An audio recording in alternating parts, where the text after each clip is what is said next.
কি গো শুনছো? মান্তু ফোন করেছিল, বলছে বাড়িতে নাকি দুদিন ছাড়া ছাড়া অশান্তি লাগছে। ওরা মন খুলে থাকতে পারছে না, সব জিনিসে নাকি বাধা দিচ্ছে। তাই ওরা ঠিক করেছে আলাদা করে ফ্ল্যাটে গিয়ে থাকবে, বাবা মার সাথে থাকবে না। বাইগান। আমি তো বলেছি যেমনটা হলে তোরা ভালো থাকবি তেমনটাই কর। আর তাছাড়া আজকালকার দিনে শ্বশুর শাশুড়ি ছেলে বউ যত আলাদা থাকবে ততই ভালো, কি তাই না বলো? সম্পর্কটা তাতে ভালো থাকে। আমি তো বলে দিয়েছি সেই বরং থাক বাবা, তাতেই ভালো হবে। কি গো শুনছো? কেমন মেয়েকে এবারে বউ করে নিয়ে এসেছো গো? ছি ছি ছি ছি ছি ছি ছি ছি। কদিন হয়েছে এই বাড়িতে এসেছে? কি হয়েছে মানে?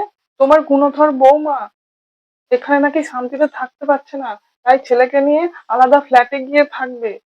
ছি ছি ছি ছি ছি ছি ছি। তোমাদেরকে প্রথমেই বলেছিলাম যে ওই মেয়ে খুব একটা সুবিধার হবে না। কেমন শিক্ষা দেখেছো? বাড়িতে আসতে না আসতেই সংসারে ফাটল ধরাচ্ছে। মা আর ছেলের মধ্যে কিভাবে সম্পর্ক নষ্ট করা যায় খালি সেই ধান্দা করছে, 24 ঘন্টা সেই ধান্দা করছে। নিজেরা ভালো থাকবে বলে মা ছেলের সম্পর্কটা নষ্ট করে দিচ্ছে গো। আমার ছেলেকে আলাদা করে দিচ্ছে গো। অলক্ষী কি অলক্ষী, কি মেয়েকে বাড়িতে নিয়ে এসেছো গো।